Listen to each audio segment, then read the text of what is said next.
এই যে আমার জান, আমার কলিজা চলে আসছে। চুপ করো, ফোনটা বের করে দেখো তো আমি কতবার ফোন করছি। একবার যে বলে আসতেছি তারপর তো কোনো খবর নাই।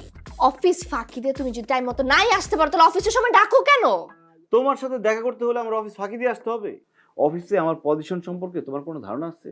আমি ছাড়া অফিস অচল। আজকে বস কি করছে জানো? অফিসে ঢোকার সাথে সাথে বললেন, গার্লফ্রেন্ডের সাথে দেখা করে আসো, ডেট করে আসো, মন ভালো হলে তারপর অফিস করবা, নাইলে নাই, অফিস বাদ। কি বলতেছ, তোমার বস এত ভালো? সবার জন্য না, শুধুমাত্র আমার জন্য। আমি যে একটা হীরার টুকরা এটা আমার বস চিনে ফেলছে আমাকে। আমাকে আসল কথা বলা হয়নি। বস কি করছে জানো? আমাকে পার্টনারশিপ অফার করে বসছে, কিন্তু আমি রাজি হইনি।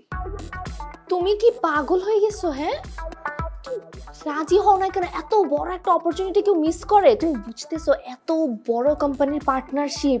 মাই গড, তুমি রাজি হয়ে যাও, আমাদের একটা ভবিষ্যৎ আছে না বাবু। ভবিষ্যতের কথা চিন্তা করেই তো রাজি হই নাই, কারণ বস একটা শর্তও দিচ্ছে। কি শর্ত? বসের একটা আদরের সুন্দরী মেয়ে আছে, নাম দুলালি, তাকে বিয়ে করতে হবে। আমি শুনে তো খুব রাগ করে ফেলছি, বলছি না, আমার এত সুন্দর গার্লফ্রেন্ড থাকতে আমি দুলালিকে বিয়ে করতে যাব? আমি বলছি পার্টনারশিপ কেন, ওনারশিপও যদি দিয়ে দেয় তাও আমি রাজি না। কারণ আমার গার্লফ্রেন্ডের নাম কি? মারিয়া, তাকে যাবো না কোনোদিন ছাড়িয়া। আমি না ভুল কোনো মানুষের হাত ধরি নাই। I love you. I love you two.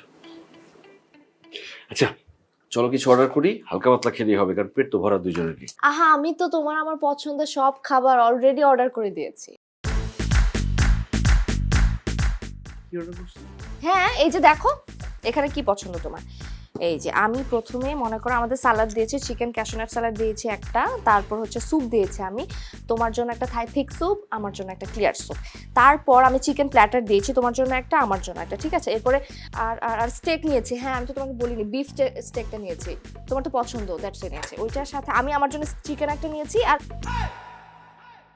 বুঝছি, আমার সব পছন্দের খাবারের জন্য অর্ডার করছো, আর বলা লাগবে না। ঠিক আছে না অর্ডার? হ্যাঁ সিনথিয়া, হ্যাঁ বলো। অফিসে? হ্যাঁ, কেন? তুমি একটু বসো, আমি ওয়াশরুম থেকে আসতেছি। তো খাবার কি অর্ডার দেয়?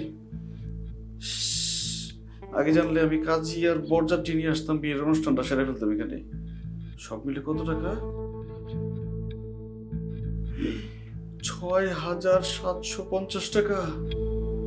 পকেটে আছে মাত্র ২,০০০ টাকার মতো। হ্যাঁ, আব্বা মা তো খুলনাতেই, আমি তো এখানে এক হোস্টেল থেকে পড়াশোনা করছি। কতবার বললাম তুই আমার বাসায় থাক, আমার বাসায় থাক, তুই তো শুনবি না। মামা এখন লাগবে না, যদি কখনো ঝামেলা হয় আমি তোমাকে অবশ্যই। হ্যাঁ আমি জানি, তুমি তো ছোটবেলা থেকে খুব ইন্ডিপেন্ডেন্ট। তুমি এখানে এসে কথা বলো না, আসো। আরে মিহিরানি, আসসালামু আলাইকুম স্যার, কেমন আছেন? হ্যাঁ, ভালো ভালো ভালো। কি ব্যাপার, তুমি এখানে কেন? তোমার না রক্ত দিতে যাওয়ার কথা? যাওয়ার কথা মানে কি স্যার? আমি রক্ত দিয়ে চলে আসছি, খুব টায়ার্ড লাগতেছিল স্যার, এই জন্য ভাবলাম একটু রেস্টুরেন্টে খাই। ডাক্তার এটাই বলে দিছে আমাকে। বাহ বাবা, তোমার রক্তে তো দেখি বেশ জোর। অল্প সময়ে 2 ব্যাগ রক্ত দিয়ে হাসপাতাল থেকে সরাসরি রেস্টুরেন্টে চলে আসছো। Very good. বয়স কম না স্যার? তার মানে তুমি মামার অফিসে জব করো?